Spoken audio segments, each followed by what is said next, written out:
Well, good morning. How's everybody doing? You're doing well on this beautiful spring morning here in Michigan.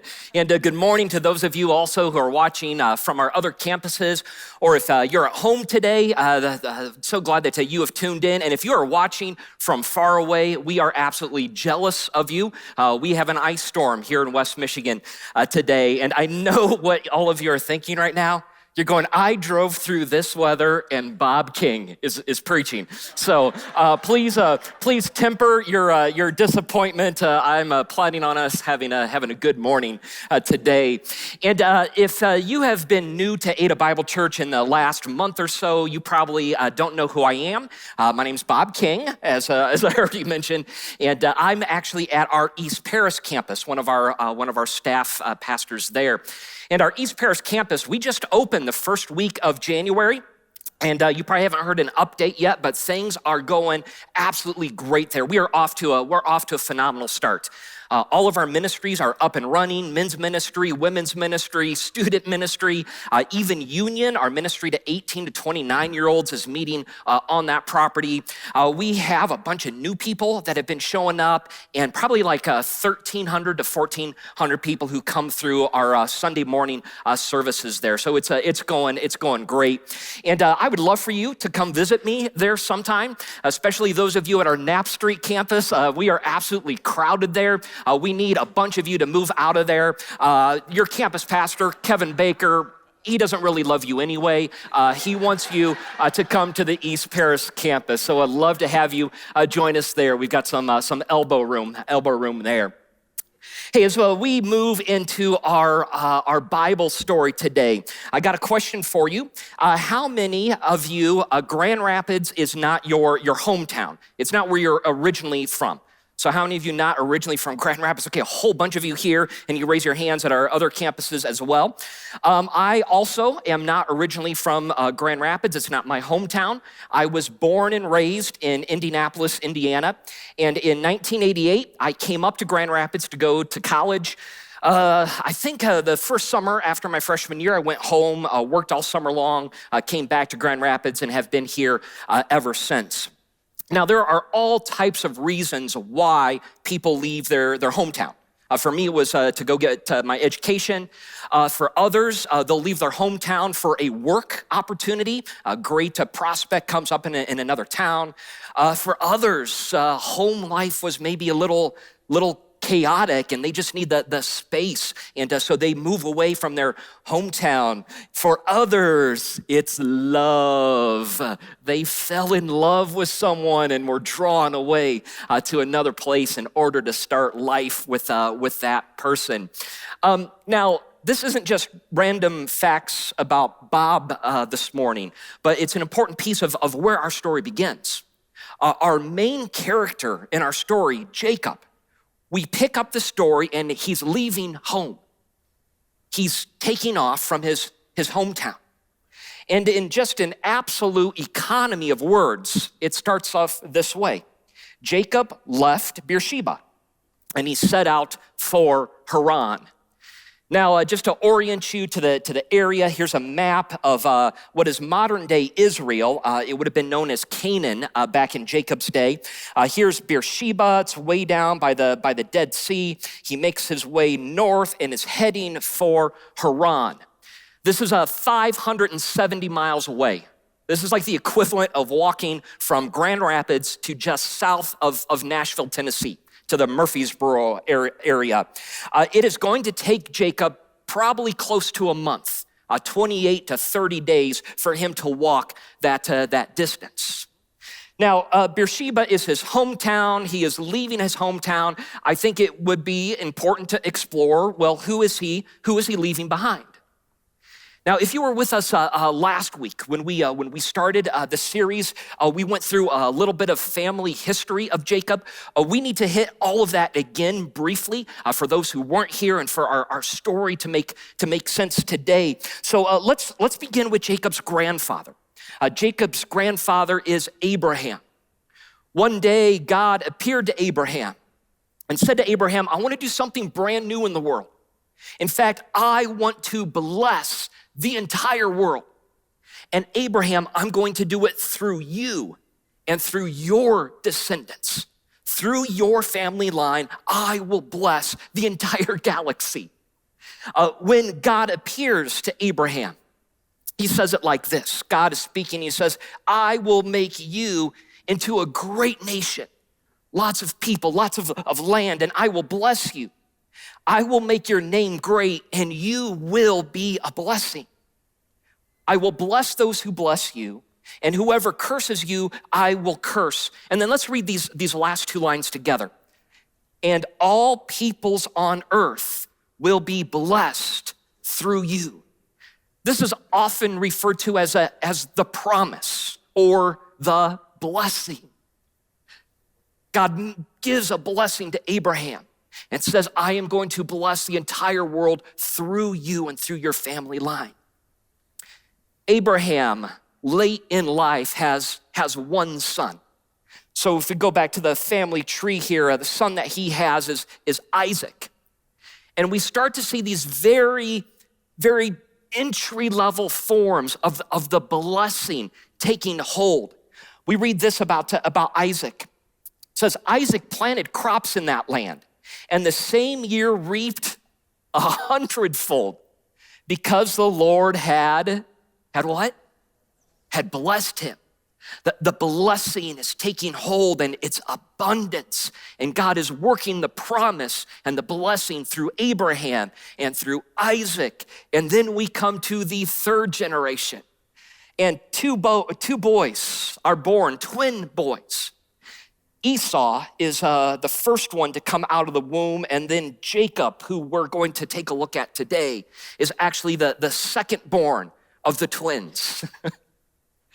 And these boys could not be more different from each other. Esau loved to be outside. He loved hunting. He loved grilling. And Jacob, he was more of a homebody. He just liked to hang out with mom and hang out at home. And we read about these boys. It says the boys grew up, and Esau became a skillful hunter, a man of the open country, while Jacob was more the kind of person who drives a Prius. And I can say that because I drive a Prius. While Jacob was content to stay at home among the tents. Isaac, Daddy Isaac, who had a taste for wild game, loved Esau, but Mama Rebecca loved Jacob. Do you already feel a little family tension? Do you already sense some conflict? I think it's important for us to not only note that Jacob left his hometown. I think it's important to explore why Jacob left his hometown. And it has to do with the blessing. Because it's time for the blessing to be verbally passed down from Isaac to one of his sons. And which son do you think Daddy Isaac's going to choose? His favorite, Esau. Isaac is well advanced in years, and he has lost his sight, and he is aged. And he calls in his firstborn son Esau. And he says, Esau, I want to give you the blessing so that you will experience God's abundance, so that the entire world will be blessed through your descendants and through your family line. But Esau, first, go out and hunt me some game. Cook it up just like I love it. We'll eat it together, and I will give you the blessing. Esau leaves to go out and hunt, and somebody has been listening into the conversation. Mama Rebecca, she heard what was happening, and she goes and grabs her favorite, Jacob, and says, Jacob, quick, go out and get a young goat. Bring it in, I'll cook it up just like your father likes it. And then we're gonna have you go in, and your blind father won't know it's you, and you can receive the blessing. And Jacob's like, okay, yeah, this sounds like a good idea, but I don't really look like Jacob. I don't really smell like Jacob. And they devise a plan. And they get some of Isaac's clothes that smell like the outdoors and put them on Jacob. They take some of the skin and the hair from the goat and they put it on Jacob's hands and his neck so he feels hairy like his brother. And he goes and he takes the meal in, and Isaac smells him and Isaac feels him, and Isaac is deceived. And he gives the blessing to Jacob and says, Jacob, may you experience all of God's abundance. Jacob, may your descendants prosper. May the entire world be blessed through you. And Jacob quickly leaves the room. And guess who comes in moments afterwards? Esau comes in, and Isaac and Esau discover that they have been absolutely bamboozled by Jacob. In fact, Jacob's name means con artist. His name means deceiver, swindler. And this wasn't the first time that Jacob manipulated circumstances and family life in order to get what he wanted. He's a guy of not great character who deceives and manipulates to get what he wants. Esau discovers what has happened. And listen to how he responds. When Esau heard his father's words, I've already given the blessing to Jacob, Esau burst out with a loud and bitter cry and said to his father, bless me too, my father. And Esau doesn't get the same blessing that Jacob receives. And Esau is absolutely seething.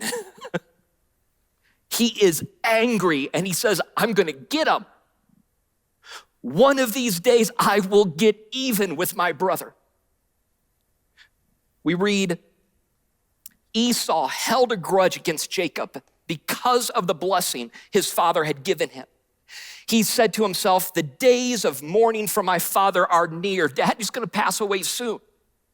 Then I will kill my brother Jacob. And Mama Rebecca, once again, kind of knows what's going on.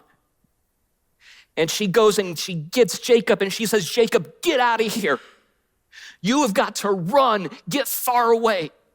Go to my brother Laban's house. Jacob, I think he quickly gathers just a few belongings. He quickly says goodbye to his father Isaac, and he is out of there. So when we go back to that opening verse, Jacob left Beersheba. That's an understatement. Jacob is absolutely running for his life. He is getting out of his hometown as fast as he can and begins a month-long journey all the way north to the city of Haran. And where we pick up our story today, Jacob is far from home. He's been traveling for a couple of days.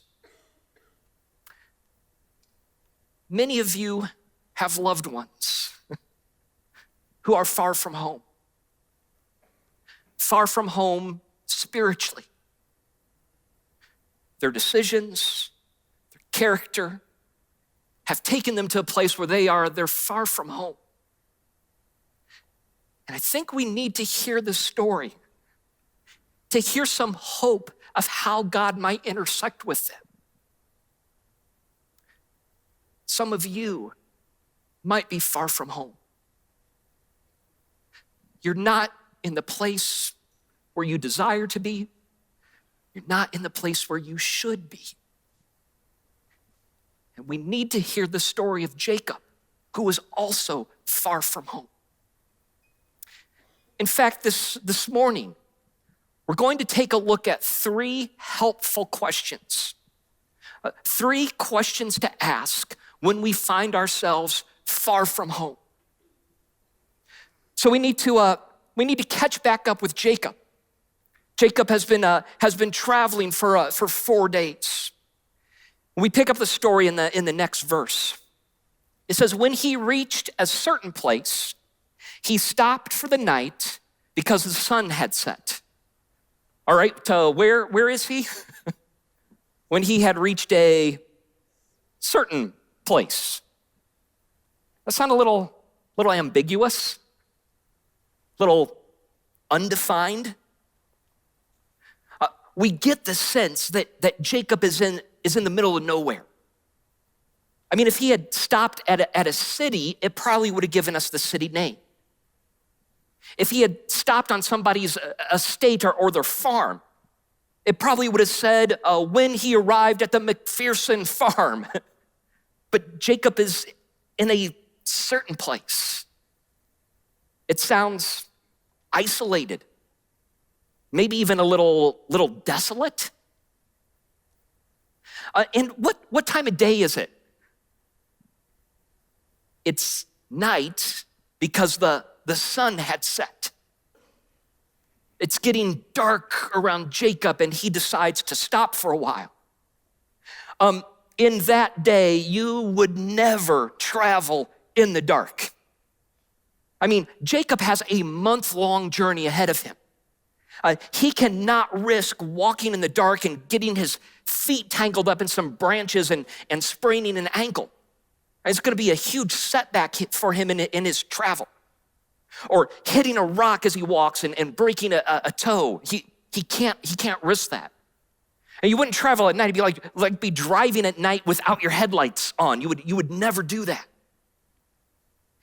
And I imagine Jacob also. I imagine him rolling some boulders around. At nighttime also, thieves would come out. People who would want to rob you when they couldn't be seen. And I see Jacob rolling boulders and maybe trying to lay behind them so he can't be seen from the path. Perhaps he's grabbing some rocks to defend himself against potential robbers or against bears who would be hunting or even against his brother Esau. He has no idea where Esau might be. Jacob is in a desolate place. He is in a dark place. And he is in a dangerous place. I think this is the first question that we need to ask when we find ourselves far from home. The first question is, where am I? I think it would be helpful for us to ask, where am I? We go back and we read the verse about the stones. It's night, and Jacob, he's taking one of the stones from there. He's moving them around, and he puts one under his head, and he begins to lay down to sleep. He is in a desolate place. He is in a dark place, and he is in a dangerous place. And we shouldn't find this surprising. I mean, Jacob has been relationally reckless. He has manipulated his family. He has deceived his brother. He has been trying to take advantage of them and jockey toward the top. It should not surprise us that he finds himself in this kind of place. I have a question. Where are you? Because sometimes we shouldn't be surprised if we find ourselves in a dark place, a desolate place, or a dangerous place. I think of the lady in her 30s. She doesn't have healthy ways of communicating her expectations or her disappointments. And she just internalizes bitterness towards people. It shouldn't surprise us when she finds herself in a dark place emotionally. I think of the teenager who doesn't take advice from mom and dad, who won't listen to those who are older or wiser than them. Advice about how they use the car. Advice about where they take the car. We shouldn't find it surprising if they find themselves in a dark place, find themselves in a dangerous place.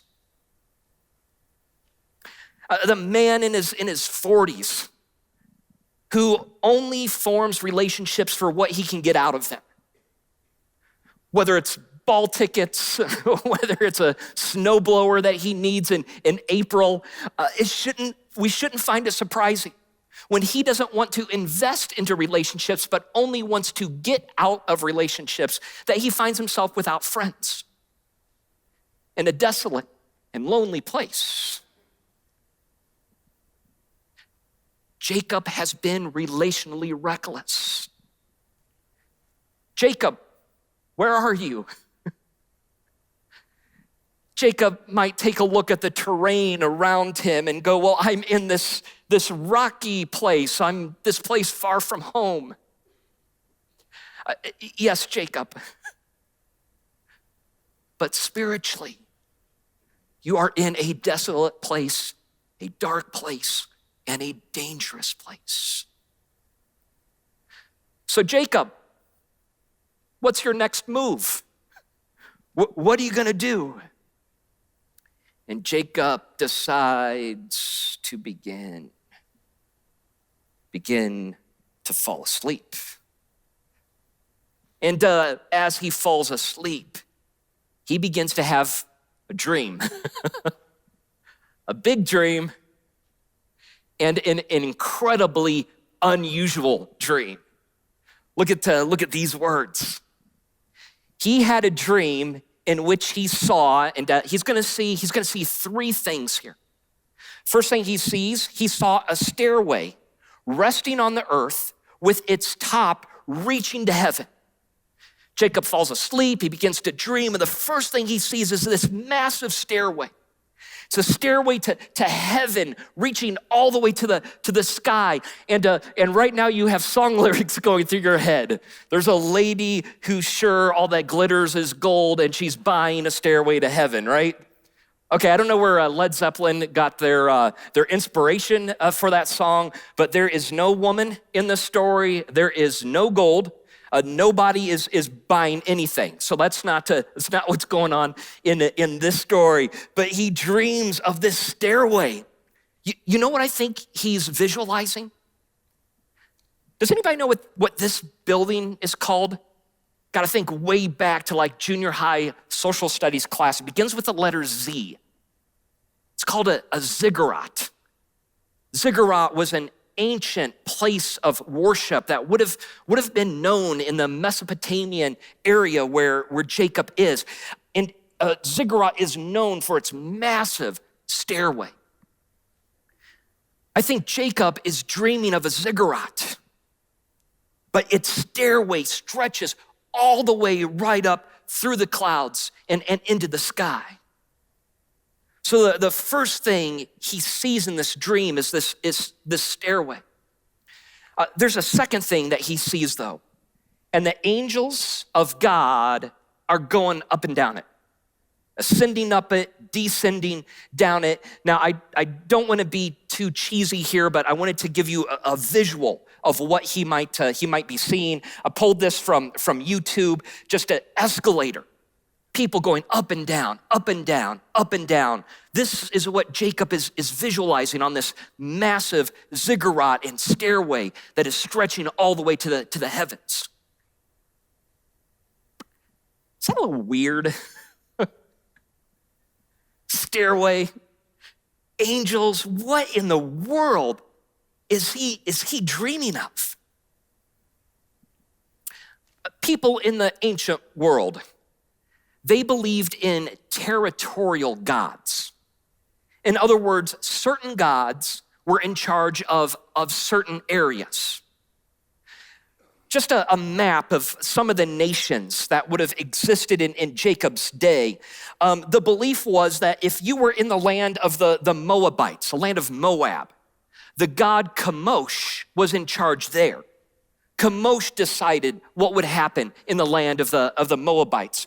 Or up here with the Canaanites. If you were in the land of the Canaanites, Baal or Baal was in charge. Moabites, the Canaanites, where are the Gigabites? Oh, don't laugh. The Gigabites, they were powerful. In fact, they were 1,000 times larger than the kilobytes. So they were quite a nation. Thank you for laughing at that. It's a very poor joke. The belief in territorial gods. Now, the Hebrew people, Jacob's people, they had a similar belief. Now, they were learning that their God was God over everywhere in every place.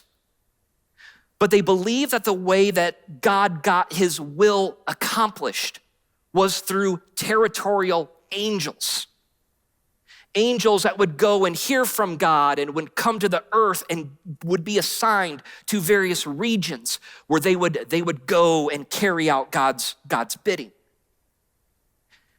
I think what we're seeing here is Jacob has a dream, and it's as if the curtain is pulled back.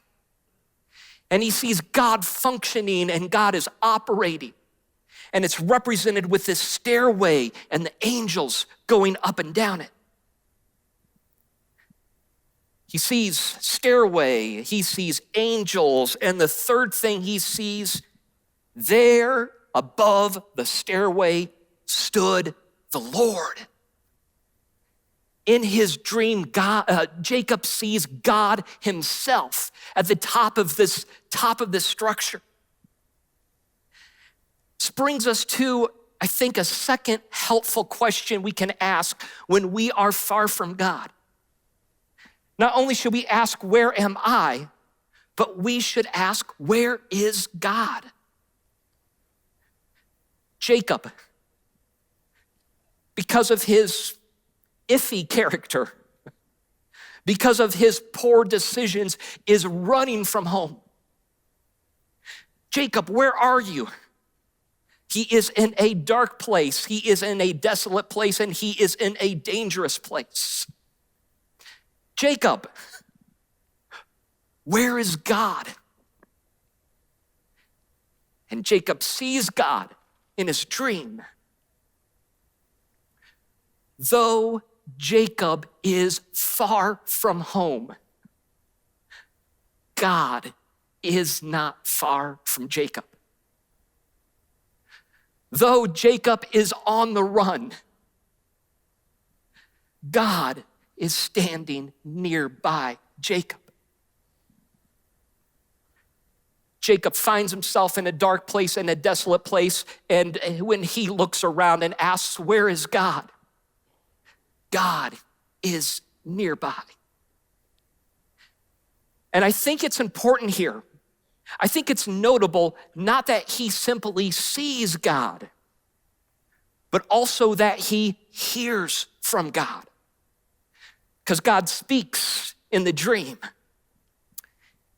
And God said, I am the Lord, the God of your grandfather Abraham, your ancestor Abraham, and the God of Isaac.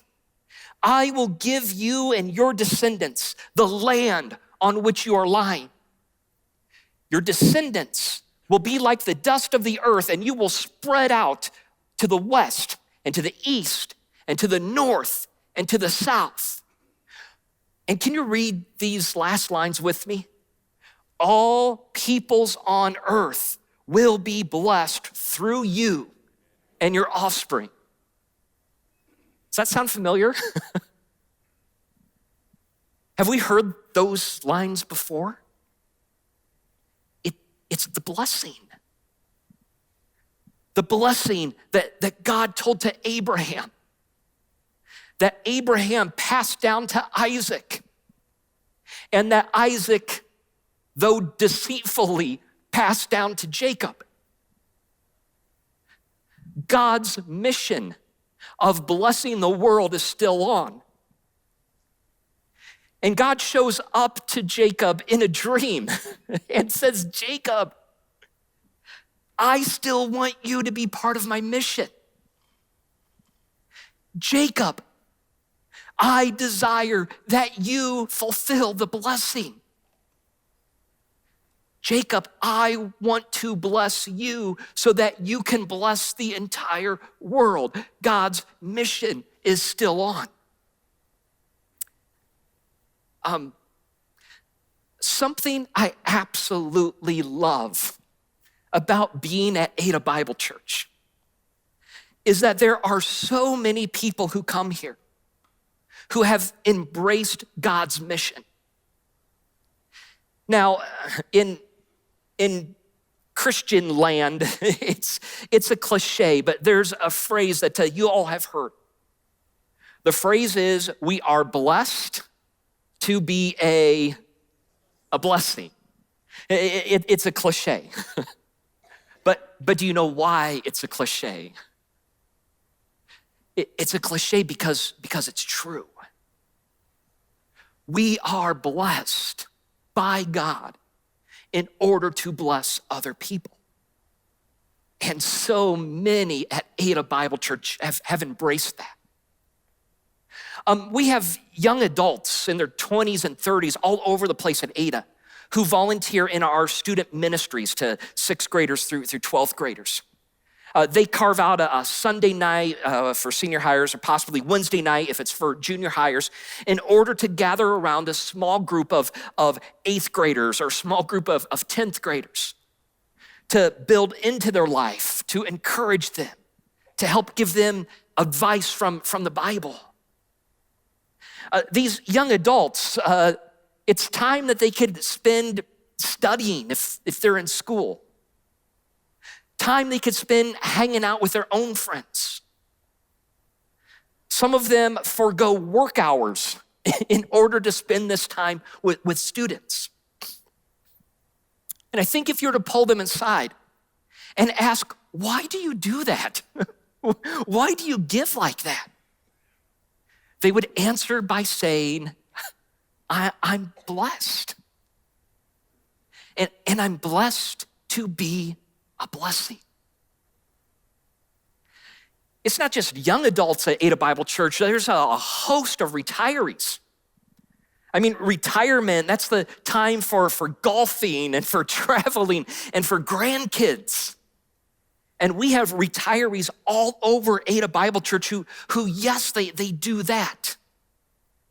But they also spend their time volunteering at a community food bank, or weekly getting together with a single mom in order to mentor her. And they might not use these words, but if you were to pull them aside and say, why do you do that? I think they would say, we've been blessed with extra time. And we're blessed to be a blessing. We have upwardly mobile 30-something couples at Ada Bible Church who are making their way well financially. They understand the biblical teaching of tithing, and it's like this baseline practice of giving away 10% of your income and living off 90%. And they look at that and say, I think we can do better. They rearrange their life to give away 15%, 20%. And I mean, not just to Ada Bible Church, but to cancer research, to camps for disabled kids. And I think if you were to pull them aside and ask, why do you do that? They might laugh and go, are you kidding me? We live in America. In West Michigan, we live in an abundant area. We are blessed. And we are blessed to be a blessing.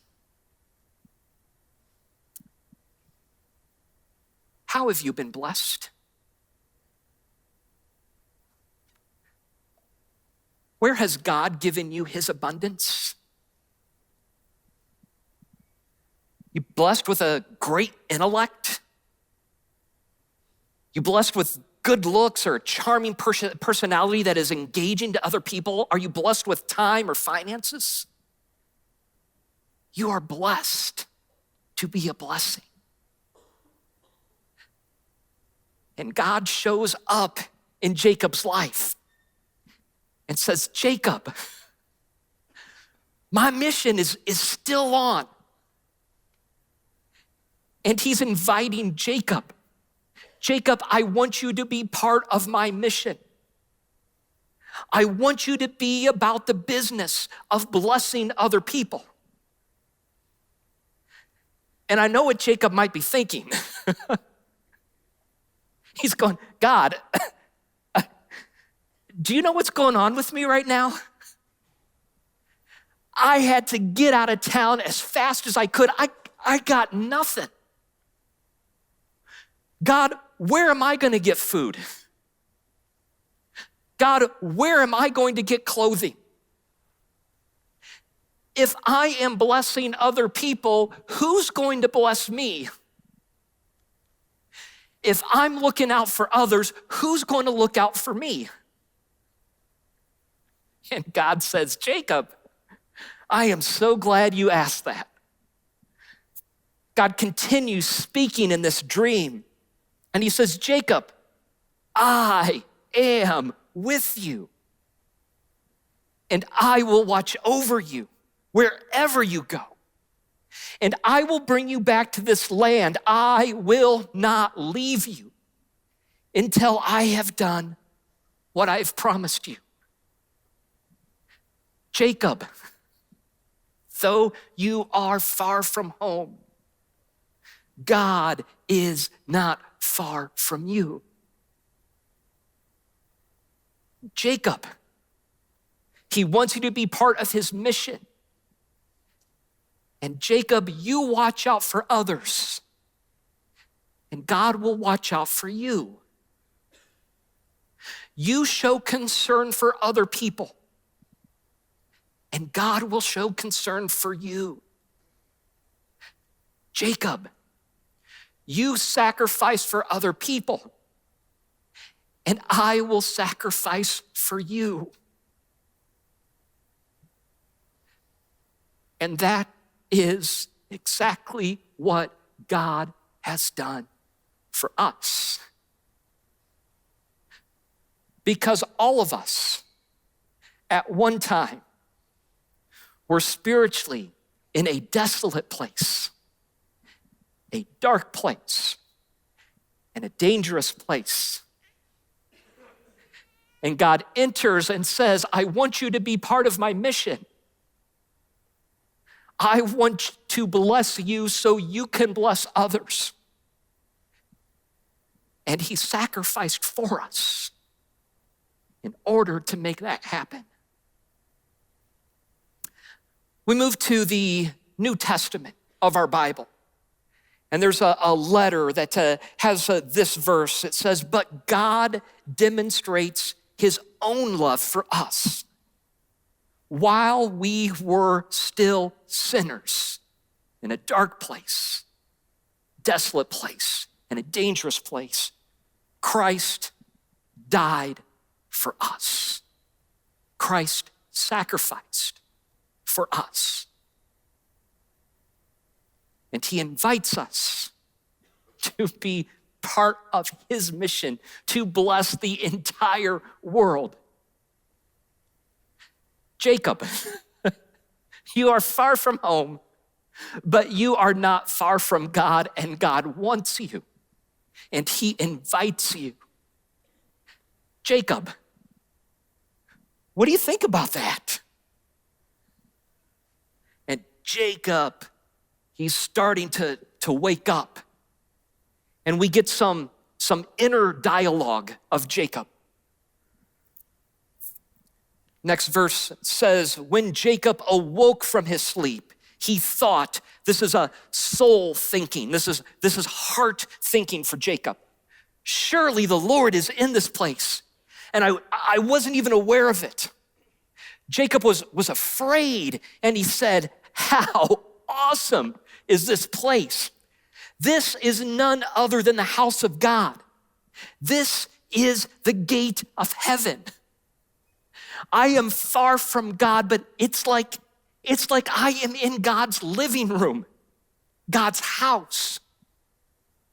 And in fact, Jacob ends up renaming the place. He renames the place Bethel, means house of God. That's what Jacob's soul is thinking, but then Jacob does something. He grabs a skin that he has with him, and he opens it up. And he goes to the rock that he was sleeping on, and he pours a skin of oil all over the rock. He anoints the rock. He's saying this is a special rock. This is a special place, and he dumps out his oil. We read it this way. It says, early the next morning, Jacob took the stone he had placed under his head and set it up as a pillar. The pillow becomes a pillar. And he poured oil on top of it. And I don't think that's very smart. Jacob, how long of a journey do you have left? I think he easily has 3 weeks of traveling still left to go. Jacob, how are you going to cook to feed yourself? Jacob, whatever food you had with you, it's probably not going to be good in a month. You're going to need to trade or sell that oil to buy yourself food. Jacob, what in the world are you thinking? We hear Jacob's thoughts, we read Jacob's actions, but we also get to hear Jacob's words. Jacob says, he made a vow saying, if God will be with me, or since God will be with me, because God will be with me, and will watch over me on this journey I am taking, and will give me food to eat and clothes to wear so that I return safely to my father's household, then the Lord will be my God. This is no longer the God of his father Isaac, no longer the God of his grandfather Jacob, grandfather Abraham. Something has changed inside of Jacob. This God is my God. And I trust him. He'll take care of me. He'll provide for me. We hear Jacob's response. And when we are far from God, that brings us to a third helpful question for us to ask. The question simply is, how should I respond? First question, where am I? And we can have seasons in our life where we can find ourselves in a dark place, in a spiritually desolate place, or in a dangerous place. Second helpful question is, where is God? And we will find when we are in that place, God is not far from us, sacrificing for us, inviting us back to be part of his mission. And that brings us to the question, how will I respond? How will I respond to a God who is pursuing me? How will I respond to a God who sacrificed for me? How will I respond to a God who loves me? Some of you today need to make a response. For some of you, today could be the first day where along with Jacob, you would say, God is my God. He's not just the God of the tradition I grew up in. He's not just the God that my mom and dad had. He's not just the God of Ada Bible Church. Maybe your response needs to be, this God is my God. And invite him in as your God, as your boss, and as your Savior. Maybe today is the first time in your life where you could mark on a calendar and go, I invited God in to be my God. So another group of you may have a different response this morning. You understand what Jesus has done for you. You have invited Jesus into your life to be your boss, to be your Savior. But there are still areas where you're learning to trust him. And maybe your response is, God, yes. I will trust you with my kids' lives. God, I will trust you with my health. God, whatever it is that you're doing with my finances, I trust you. Maybe for some of you, your response needs to be a response of trust to God in some area of your life. You know what I love about this story? Jacob is far from God. Jacob has bad character, makes bad decisions. And God shows up and God doesn't say, Jacob, clean up your act and then you can be part of my mission. God says, Jacob, bad character, bad decisions and all, come on board. I want you to be part of my mission. Jacob has a ton of growing to do. In fact, as Jacob's story continues, there are so many things he still learns about God, so many difficulties and hardships he still goes through. But he believes and understands that God will be with him and God will be near him. How will you respond? I'd like to invite our worship teams up in each of our rooms. We're gonna sing a song just to reflect, and then somebody in each room will give you an opportunity this morning if you need to make a personal response to God. Can you stand in here, stand in our other rooms? Let me close this in prayer, and then we'll sing together. Heavenly Father, you are so good to us. And I am so grateful that while we were sinners, making bad decisions and poor choices, that you call to us, you woo us, and you invite us. Father, help us to respond rightly to you and help us to be grateful for all that you have done for us. And we pray this in the name of Jesus.